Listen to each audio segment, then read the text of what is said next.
नमस्कार। छत्तीसगढ़ अखबार के पाठकों और दर्शकों के लिए आज एक बहुत खास मेहमान के साथ हूं मैं, जो अमेरिका में बसे हुए पाकिस्तानी ओरिजिन के एक जर्नलिस्ट हैं। उनको सिर्फ जर्नलिस्ट कहना गलत होगा, वो बहुत से अलग अलग थिंक टैंकों से जुड़े हुए हैं। वो बहुत सी यूनिवर्सिटीज में पढ़ाते हैं।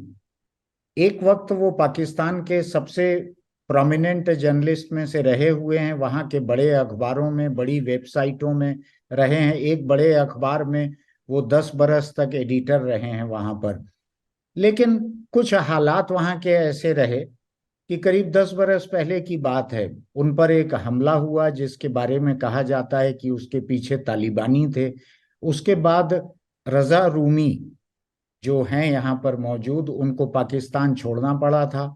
वो अमेरिका में बसे हुए हैं, लेकिन अब वो फिर पाकिस्तान जाना शुरू कर चुके हैं। मैंने अभी उनसे दरियाफ्त की। दूसरा, उनके बारे में एक खूबी यह है कि वो हिंदुस्तान आते हैं। हिंदुस्तान पाकिस्तान को कंपेयर करते हुए, दोनों को जोड़कर उन्होंने किताब लिखी हुई है। उनकी बड़ी दिलचस्पी है हिंदुस्तान के मामलों में भी।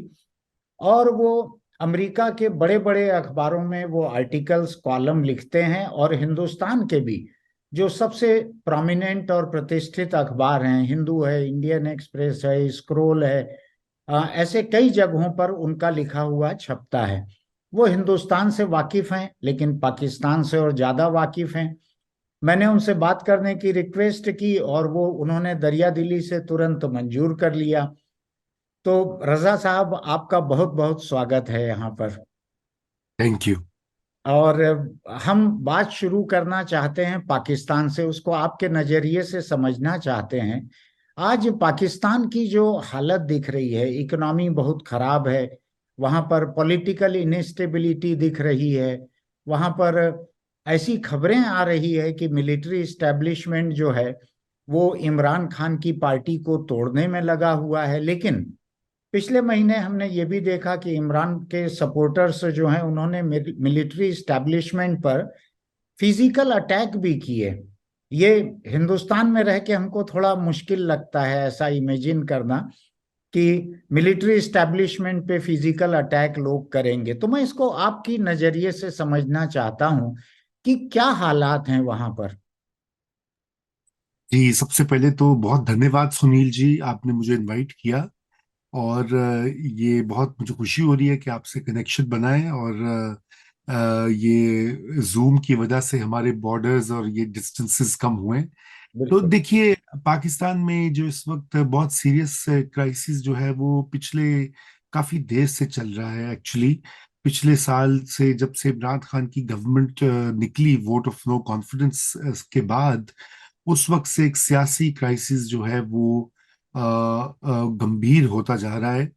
और उसकी जो गंभीरता में इजाफा ऐसे होता है कि जो इकोनॉमिक सिचुएशन है वो भी बहुत ज्यादा गिरावट का शिकार हुई है। और हुआ ये है कि बेसिकली ये दोनों क्राइसिस मिलकर एक दूसरे को फीड कर रहे हैं। तो पॉलिटिकल इंस्टेबिलिटी जो है उसकी वजह से इकोनॉमिक जो है मैनेजमेंट ठीक नहीं हो रही। और उसकी वजह से इन्फ्लेशन बहुत ऊपर चला गया, 40% महंगाई हो गई है पाकिस्तान में ऑफिशियली। और ये आम आदमी के ऊपर बहुत ज्यादा बर्डन है, तो लोगों में गुस्सा भी है, कम भी है। और इमरान खान जो है वो, उन्होंने पिछली बार अपनी गवर्नमेंट से निकलने से वो उस फैसले को नहीं माना जो पार्लियामेंट ने उनको निकाला। उन्होंने इसका ब्लेम डाला आर्मी चीफ जो थे, जी। जनरल बाजवा, उसके ऊपर। जी। और फिर वो ब्लेम जो है उन्होंने उसको जारी रखा, उस पर पूरा उन्होंने एक मुद्दा बनाया, एक मूवमेंट चलाई। और वो मूवमेंट चली, आंदोलन बोलते हैं मेरे ख्याल से हिंदी में। और वो चलती रही। और वो फिर जो है आर्मी चीफ चले गए, नए आर्मी चीफ आ गए, उन पर भी उनको इतराज रहा। उन्होंने कहा कि ये आर्मी मुझे अब दूर रखना चाहती है पावर से। तो जी। उन्होंने हेड ऑन टक्कर ले ली है अब आर्मी से। जी। अब आपको पता है कि पाकिस्तान की आर्मी बहुत ये कोई वो आम सेना नहीं है, ये बड़ी पावरफुल सेना है। हम्म। और इसका एक हिस्ट्री में रोल रहा है, प्रेजेंट में भी रोल रहा है। आधा जो पाकिस्तान की हिस्ट्री है, जी। आर्मी ने डायरेक्टली रूल किया है, बाकी आधा वो साइड लाइंस पे, लेकिन फिर भी वो पावरफुल है। जी। तो इस वक्त उनका कोलिशन जो है वो उसका क्राइसिस में 9 को क्लाइमेक्स हुआ। हाँ। जब इमरान खान को अरेस्ट किया 9th को, तो उनके सपोर्टर बाहर निकले, उन्होंने मिलिट्री जो इंस्टॉलेशंस थी जी। उनको टारगेट किया, आग वाग लगाई, तोड़ा फोड़ा। हाँ। मार्टिर्स की जो थे मॉन्यूमेंट्स उनको हाँ। भी किया डैमेज, लाहौर में कोर कमांडर हाउस को जला दिया। हाँ। सो अब उसका रिएक्शन आ रहा है पिछले 3 वीक से, 3 हफ्तों से। पाकिस्तान की सेना जो है वो उसने अ, वो अब अपनी जो पावर है, अपनी जो पोजीशन है सोसाइटी में, पॉलिटिक्स में, उसको दोबारा री एस्टेब्लिश कर रही है। हम्म, और कोई 10,000 से ज्यादा हाँ। पीटीआई के वर्कर्स को अरेस्ट किया है। हाँ। सेकंड टीयर लीडरशिप ले ली, और इमरान खान की पार्टी टूट रही है। हर रोज उसमें से 3 4 5 लोग छोड़कर जा रहे हैं। हाँ। और इमरान खान दबाव में है, लेकिन अभी भी वो लड़ाई जारी रख रहे हैं। हाँ। तो लेकिन ये इसकी वजह से बहुत ज्यादा अफरा तफरी है, हलचल है। और इकोनॉमी जो है वो मजीद गिर रही है। ये प्रॉब्लम हो रहा है इन एक शॉर्ट। एक मैं ये समझना चाहता हूं कि मिलिट्री इस्टेब्लिशमेंट इतना पावरफुल किसी डेमोक्रेसी में कैसे हो सकता है कि वो एक पार्टी को तोड़ दे, उसके लोगों को कहे कि या तो तुम इसको छोड़ दो और नहीं तो हमारे मिलिट्री कोर्ट में केसेस झेलो। ये पाकिस्तान में बहुत नया भी नहीं है। मुझको याद है कम से कम 3 मिलिट्री डिक्टेटरशिप के नाम मुझको याद हैं, शायद और ज्यादा हुई हों। लेकिन और एक प्राइम मिनिस्टर को उन्होंने फांसी भी दी एक वक्त, जियाउल हक के समय की, भुट्टो की। जी। ये मैं ये जो कुल मिला के जो हालात देख रहा हूं कि मिलिट्री की इतनी दखल है वहां पर, क्या ये एक फेल्ड डेमोक्रेसी जैसी नौबत आ रही है वहां?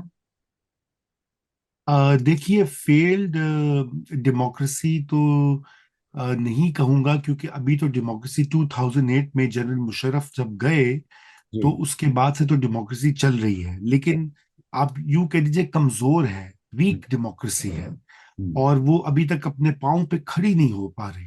वो हम्म। बार बार इसको शॉक्स मिलते हैं, मिलिट्री और पॉलिटिशियंस का कॉन्टेस्ट होता है, हर प्राइम मिनिस्टर के साथ मिलिट्री का फड्डा हो जाता है। हम्म, वो जो लड़ाई और जो टेंशन होती है उसमें फिर डेमोक्रेटिक इंस्टीट्यूशंस जो हैं, मसलन पार्लियामेंट, हाँ। फ्री मीडिया, हाँ। वो और पॉलिटिकल पार्टीज वो डेवलप नहीं हो पाते, अपने पाँव पे खड़े नहीं होते। हम्म। और अभी भी अब ये जो सारी पकड़ धकड़ हो रही है, हम्म। लोगों की मैस अरेस्ट हो रही है हम्म। और पुलिस एक्सेसेस कर रही है, उसकी वजह से डेमोक्रेसी और वीक हो रही है। हाँ। तो हमें तो ये प्रॉब्लम है। हमें इससे कोई प्रॉब्लम नहीं कि कौन सी पार्टी आती है जाती हाँ। है। हमें ये कि जो डेमोक्रेसी है वो कमजोर हो रही है।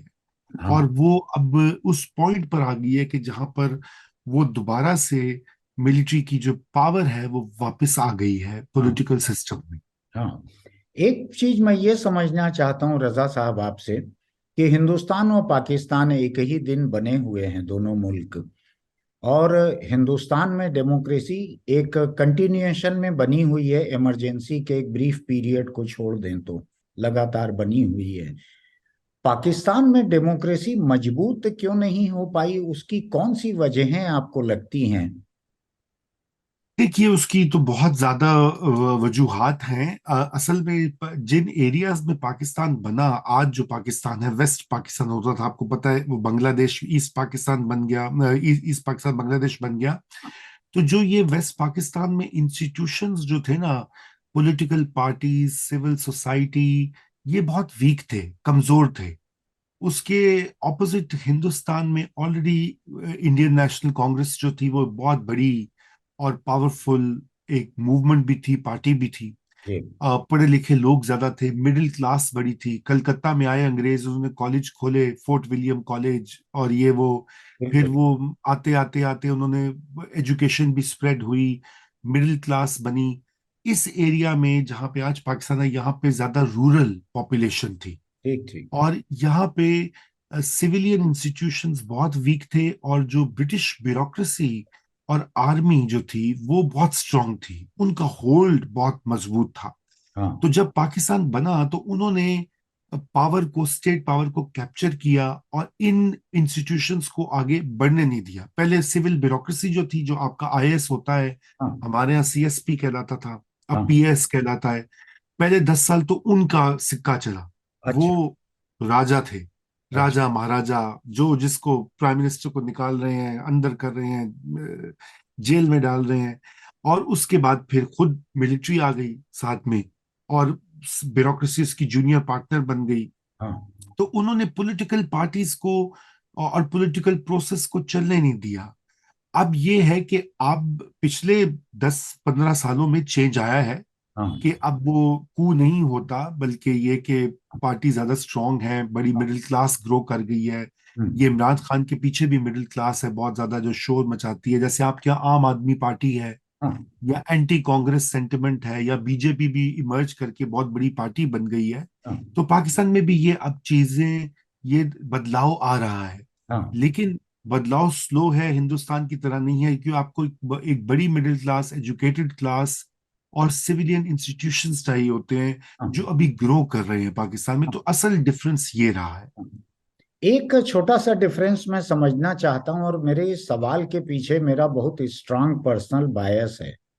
मैं एथिस्ट हूं, और मैं बार बार बहुत सी दिक्कतों को रिलीजन से जोड़ के देखना चाहता हूं। हिंदुस्तान और पाकिस्तान में क्या ये भी एक फर्क रहा कि पाकिस्तान में रिलीजन और रिलीजियस फंडामेंटलिज्म ये दोनों बहुत स्ट्रांग रहे? जी, देखिए, ये स्ट्रांग रहे हैं, बिल्कुल ये बात दुरुस्त है। और उसमें स्ट्रांग इसलिए भी रहे हैं कि उसको स्टेट ने यूज किया है। जो हर पाकिस्तान का जो प्रधानमंत्री होता है, या प्रेसिडेंट जो होता है, रहे हैं जो, वो हर कोई रिलीजन को यूज करता रहा, क्योंकि नेशनलिज्म था ना। देखिए, हिंदुस्तान की तो एक आइडिया था, पंडित जी ने वो किताब लिखी, जी। Discovery of India. जी। और उसमें पूरा एक इमेजिनेशन की, उसमें भी लोग कहते हैं कि वो भी मतलब एक नैरेटिव है। अभी तो बहुत ज्यादा बीजेपी की वो आती है, इसके ऊपर तनकीद होती है, क्रिटिसिज्म आता है। बिल्कुल। लेकिन एक आइडिया ऑफ इंडिया मौजूद था, एक सिविलाइजेशन का। हाँ। और वही नेशनलिज्म में बना। अब हाँ। पाकिस्तान को तो नेशनलिज्म बनाना था ना। ये तो हाँ। एक नया प्रोजेक्ट था हाँ। 47 में। अब वो कैसे बनेगा? हाँ। वो पहले तो उन्होंने ये कहा कि पाकिस्तान वो है जो इंडिया नहीं है। हाँ। तो everything that is not Indian is या, पाकिस्तानी। या, अच्छा, अब उसमें everything that is not Indian is the Muslim majority faith. तो बिल्कुल। उसको यूज किया हाँ। As a binding force. Binding agent. जी, बाइंडिंग एजेंट, बिल्कुल। हमारे तो यहाँ एक वो, इश्तहार चलता है, फेविकोल का मजबूत जोड़। फेविकोल एक एडहेसिव ब्रांड हाँ, है। तो या पाकिस्तान ने रिलीजन को फेविकोल के मजबूत जोड़ की तरह इस्तेमाल किया शुरू के बरसों में। ऐसा ही है, ऐसा ही है। लेकिन देखें, वो चला नहीं, 71 में वो काम नहीं आया, क्योंकि हाँ। बांग्लादेश बन गया, बांग्ला कल्चर और बांग्ला नेशनलिज्म की हम्म। अपनी थी पहचान। हम्म। इसलिए पाकिस्तान में और भी बहुत सारे विजन्स हो सकते थे। मसलन इंडस वैली सिविलाइजेशन है, हाँ। जो कि पाकिस्तान में मोहनजोदाड़ो है, हड़प्पा है, मेहरगढ़ है। हम्म। उसकी एक हिस्ट्री है पूरी।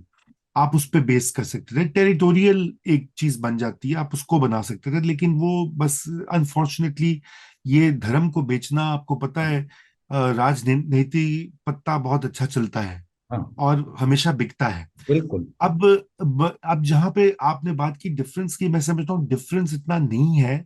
अगर आप देखें तो अब जो है, हिंदुस्तान में भी तो धर्म पिछले 15-20 बहुत। साल में वो एक आइडियोलॉजी के तौर पे, और अब जो हिंदू नेशनलिस्ट बिल्कुल। सेंटिमेंट है, बिल्कुल। वो वो भी ऊपर आ रहा है। हाँ। क्योंकि हम लोग जो है ना, हम एक जैसे लोग हैं। हाँ। प्रॉब्लम ये है, हाँ। हम जो भी कहें ना कि आप एथियस्ट हो, मैं मुस्लिम फैमिली से हूँ, वो जो भी आप बात को, हमारे परिवार तो मजहब को मानते हैं ना, वो मतलब हाँ। धर्म पे चलते हैं।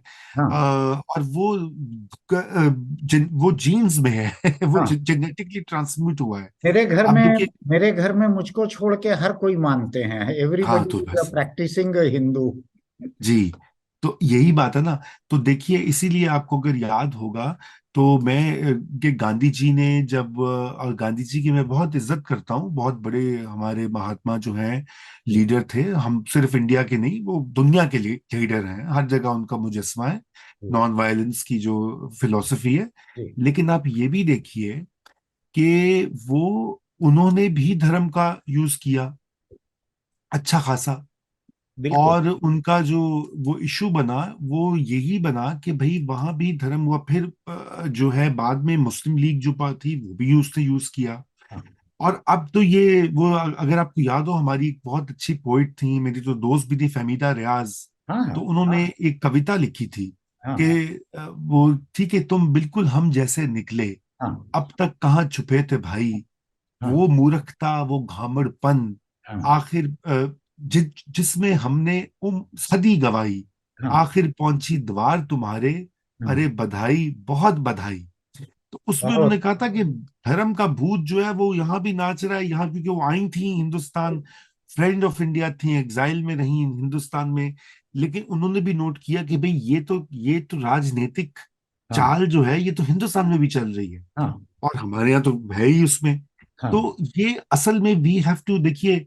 और ये इसकी रूट्स क्या है, इसकी रूट्स ये नहीं है कि हम कोई फंडामेंटलिस्ट या एक्सट्रीमिस्ट लोग हैं पाकिस्तानी या इंडियन, या ये कलोनियल एक्सपीरियंस है। उन्होंने कहा कि कैसे आपको और मुझे डिवाइड करना। उन्होंने कहा कि भाई तुम तो हिंदू फैमिली से हाँ हो हाँ। सुनील, और मैं मुसलमान फैमिली से हूं, तो ये अलग जाति, बिल्कुल अलग आइडेंटिटी, बिल्कुल आइडेंटिटी पॉलिटिक्स हो गई बिल्कुल। इतनी बड़ी कि आज हम उसी में रह रहे हैं। हाँ हमें ना असल जो इशू है वो डीकोलोनाइजेशन का है, हाँ कि कैसे जो हमारा माइंड सेट जो है, हाँ हमारी जो सोच है, हाँ जो ब्रिटिश छोड़ गए हैं, उसको हाँ हम कैसे चेंज करें।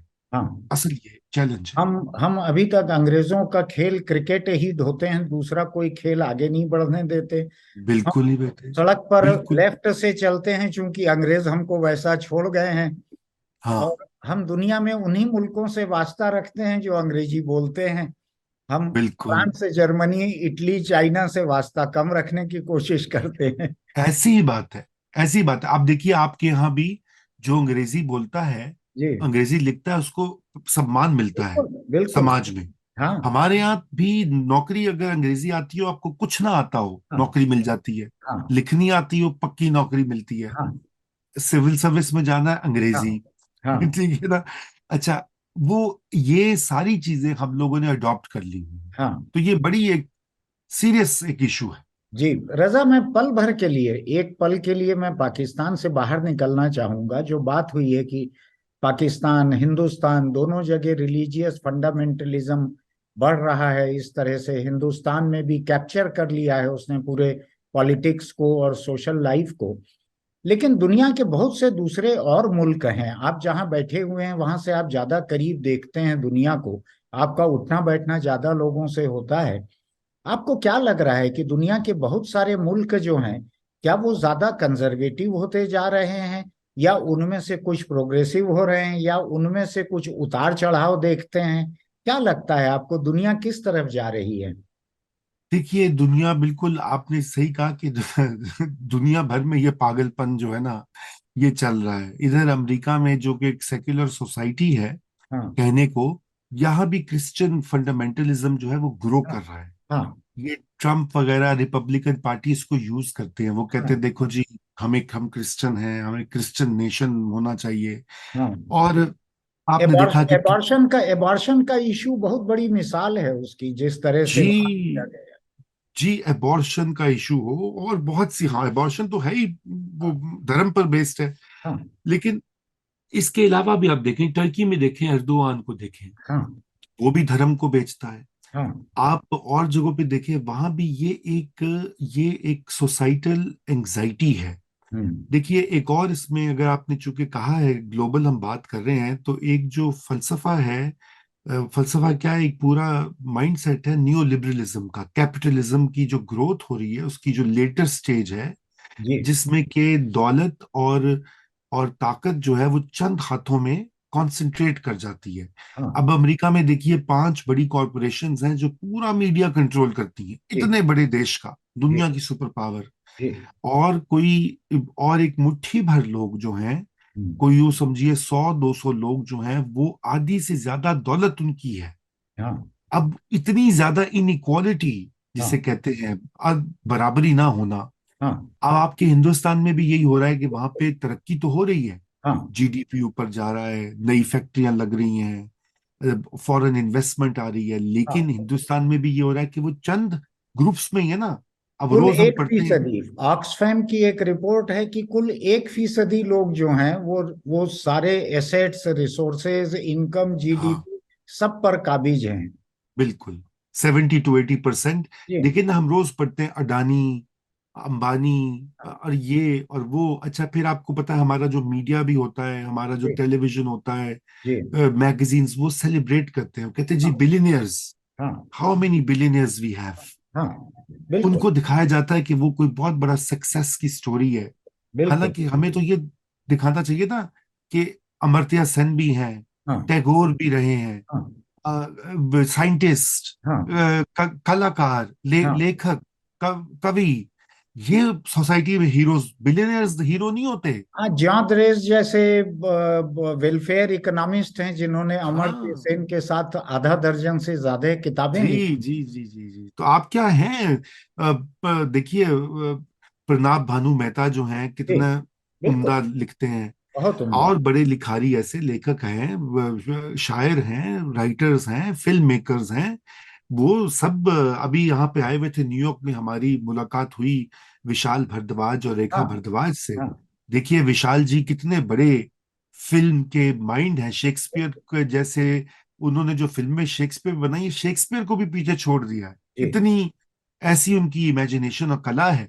जी। तो ये हीरोज हैं। हाँ मेरे लिए अडानी का 10 बिलियन डॉलर ऊपर जाए नीचे जाए, या यहाँ पे वॉलमार्ट वाला या वॉरेन बुफे का 10 बिलियन ऊपर जाए हाँ नीचे जाए, या पाकिस्तान हाँ का कोई बिलियनर हो, हाँ मेरे लिए वो इम्पोर्टेंट नहीं है। तो हाँ ये सोसाइटल वैल्यूज जो हैं, ये एक जो है, एक टेंशन क्रिएट कर रही हैं। हाँ बहुत से लोग जो फील करते हैं कि वो पीछे रह गए हैं, हाँ इकोनॉमिक ग्रोथ से, दौलत से, हाँ ताकत से। फिर वो ये उनका रिएक्शन आता है, उनको फिर आप आइडेंटिटी पॉलिटिक्स की तरफ से लेके आते हैं कि बिल्कुल। इसकी जात क्या है, जाति क्या है, हाँ इसका धर्म क्या है, इसकी एथनिक बैकग्राउंड क्या है, तो वो मुद्दे बन जाते हैं फिर। रजा, असल बात।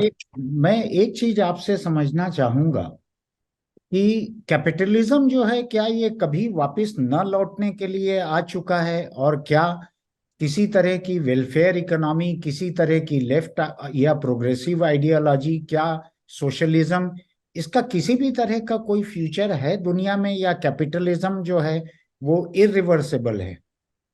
नहीं, देखिए, इरिवर्सिबल तो बिल्कुल नहीं है। सिर्फ ये है कि चूंकि वो इंडिविजुअल को प्रमोट करता है और बहुत ज्यादा पावरफुल ग्रुप्स क्रिएट कर देता है कैपिटल ओनर्स को, हम्म, और उनके पास पॉलिटिकल पावर भी आ जाती है, तो फिर वो अपनी जो कैपिटल एक्यूमुलेशन है और जो कैपिटल को बचाने का जो काम होता है, वो उसको थाम के रखते हैं। तो इस ये वजह है कि डोमिनेशन है, लेकिन कैपिटलिज्म क्राइसिस में है। हम्म, दुनिया में दो बड़े, अगर आपको याद होगा, 1998 में और 2008 में फाइनेंशियल right, क्राइसिस आए। हाँ फिर ये अभी आना था, वो फिर कोविड आ गया, कुछ और हो गया। तो हाँ। वो कैपिटलिज्म इस वक्त जो है ना, वो अंदर बहुत प्रेशर में है। हम्म, यही वजह है कि अब वो बाहर जा रहा है। तो वो कह रहा है कि इंडिया में जाओ, हम्म, चिली में जाओ, ब्राजील में जाओ, हम्म, और के कोई वो ये जगह जगह जाकर वो अपने ठिकाना बनाओ। तो हम्म, इरिवर्सिबल नहीं है। हम्म, बोल्सोनारो को देखिए, ब्राजील में वो वापस आ गया। हिंदुस्तान यहाँ पे अमेरिका में बर्नी सैंडर्स ने पूरी कैंपेन, सोशलिस्ट कैंपेन चलाई, वेलफेयरिस्ट कैंपेन चलाई, और मैं तो यहाँ हूँ, लाखों करोड़ों लोग उसके पीछे निकले, उन्होंने उसको पैसे दिए कि अपनी कैंपेन करो। हाँ तो ऐसी बात नहीं है, इरिवर्सिबल नहीं है। हम्म, और हम ये भी नहीं कह रहे कि कोई इनकलाब आ जाए बोल्शेविक टाइप का, हम कह रहे हैं कि सोशल वेलफेयर डेमोक्रेसी बने, हाँ जैसे स्कैंडिनेविया में है, हाँ। जैसे और देशों में, इवन हिंदुस्तान में भी अभी जो बड़ी बड़ी स्कीम्स हैं आपकी, हाँ ये बच्चों को जो लंच देते हैं, बिल्कुल नेशनल बिल्कुल। एम्प्लॉयमेंट गारंटी स्कीम है, इस तरह की और चीजें बढ़ाइए, इनको बढ़ावा दें, हम्म, ताकि गरीब जो है, हम्म, जो, क्योंकि आपको पता ना, पॉवर्टी जो है वो एक क्राइम भी है, और वो पॉवर्टी कोई गुर्बत जो है वो कोई वो इंसानों ने बनाई है। वो बिल्कुल कोई भगवान या अल्लाह या ईश्वर से नहीं आई। बिल्कुल। वो हमारे समाज ने, हमारे पॉलिटिकल प्रोसेसेस ने पॉवर्टी क्रिएट करते हैं। तो हाँ। उसको अटैक करने के लिए आपको रीडिस्ट्रीब्यूशन करनी हम्म। मैं है। एक बार फिर पाकिस्तान लौटना चाहूंगा। आपसे जी बड़ी दिलचस्प बातें हुई बाकी मुद्दों पर, मुझको समझना था उनको।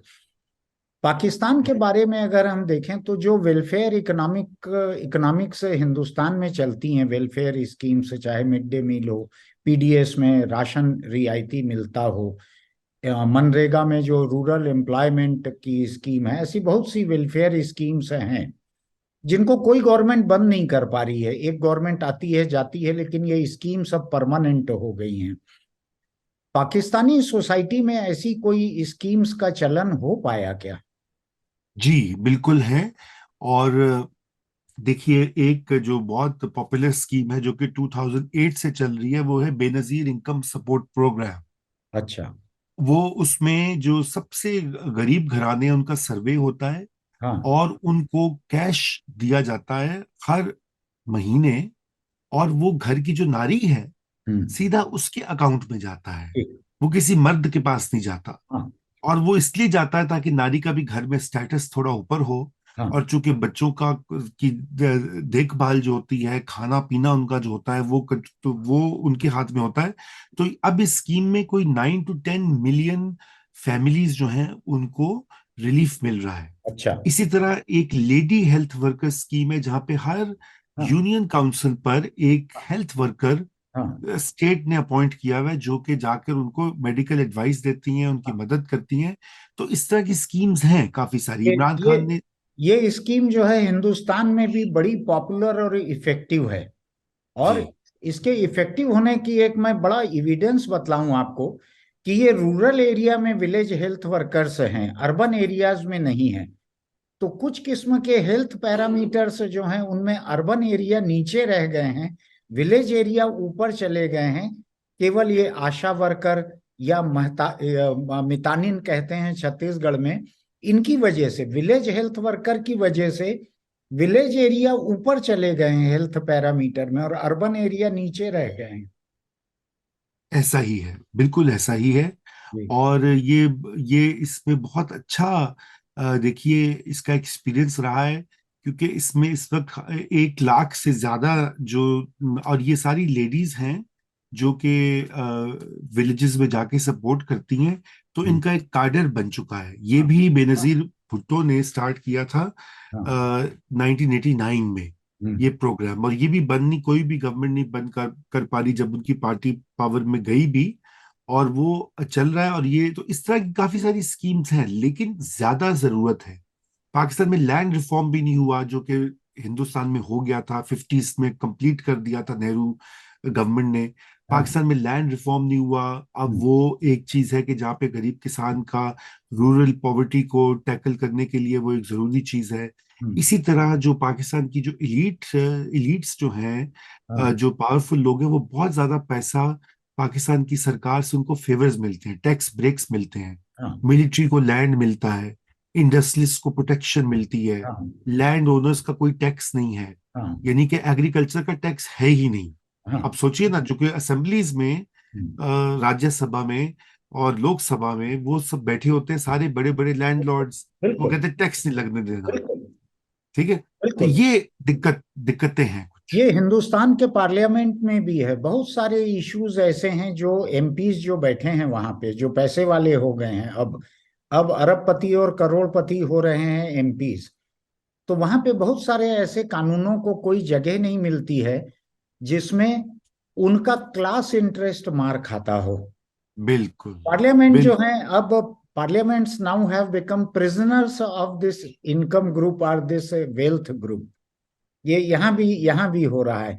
मैं एक चीज समझना चाहता हूं आपसे, कि पाकिस्तान के बारे में मैं ये सुनता हूं कि वहां मिलिट्री इस्टेब्लिशमेंट बहुत सारी इंडस्ट्रीज चलाता है। ये क्या किस्सा जी है? ऐसा हमने हिंदुस्तान में कभी सुना नहीं है। मिलिट्री तो हमेशा परे रखे जाती है किसी कारोबार से, वहां क्या है ये सिलसिला? देखिए, ये बहुत ही प्रॉब्लमेटिक चीज है। और वो ये है कि वो, चूंकि आपने पहले खुद कहा ना कि मिलिट्री के पास पॉलिटिकल पावर रही है, हाँ। तो पॉलिटिकल पावर के साथ उन्होंने अपनी फाइनेंशियल और कॉर्पोरेट पावर को भी एक्सपेंड किया है। हम्म। तो ये जो इंडस्ट्रीज और ये बहुत सारी चीजें तो वेलफेयर के लिए हैं। हम्म। मिलिट्री फैमिलीज, रिटायर्ड लोगों के, वेटरन्स की वेलफेयर के लिए हैं, वो कुछ वो हैं। कुछ फिर वो आगे उसको बढ़ावा मिलता जाता है, हम्म। उनके इंटरेस्ट, लैंड और कैपिटल और इस तरह की चीजें।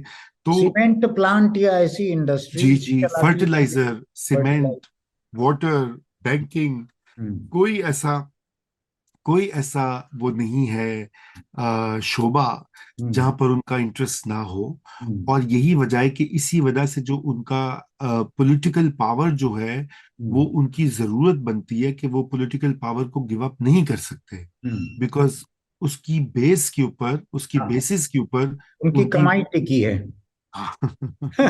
ऐसी अच्छा, मैं ऐसी बात है। मैं एक चीज समझना चाहता हूँ। आपने अमेरिका के बारे में कहा कि आधा दर्जन कारपोरेशंस के हाथ में पूरा मीडिया है वहां का। पाकिस्तान में इतने किस्म के पुश एंड पुल हैं, इधर मिलिट्री है, उधर पॉलिटिकल पावर है, कुछ कारपोरेशंस या कंपनियां होंगी। पाकिस्तान में मीडिया ओनरशिप किस तरह ऑपरेट करती है? देखिए, पाकिस्तान में भी बिल्कुल ऐसे ही वो करती है। जो बड़े मीडिया ग्रुप्स हैं, वो कुछ वो चंद फैमिलीज के हाथ में ही है। हाँ। यानी कि 8 से 10 पावरफुल फैमिलीज जो हैं, वो हम्म। ओन करती हैं बड़े टेलीविजन चैनल्स को और न्यूज़पेपर्स को। हम्म। और वो कंसंट्रेशन जो है, वो उसमें फिर उनका जो बिजनेस इंटरेस्ट है, वो हम्म। डोमिनेट करता है। हम्म। यानी कि जैसे कि पाकिस्तान का सबसे बड़ा ग्रुप है जंग ग्रुप हाँ। और या जियो। तो हाँ। अब उस वो उनका इंग्लिश पेपर सबसे बड़ा पेपर है, हाँ। बिकता है। उर्दू का न्यूज़पेपर पुराना सबसे बड़ा न्यूज़पेपर है, वीकली मैगजीन्स हैं इंग्लिश और उर्दू में। हम्म। प्लस जियो न्यूज़ है, हाँ। जियो एंटरटेनमेंट है, जियो स्पोर्ट्स है। तो पूरी जिसे कहते हैं कोई 50 to 60% उनका शेयर है मार्केट में।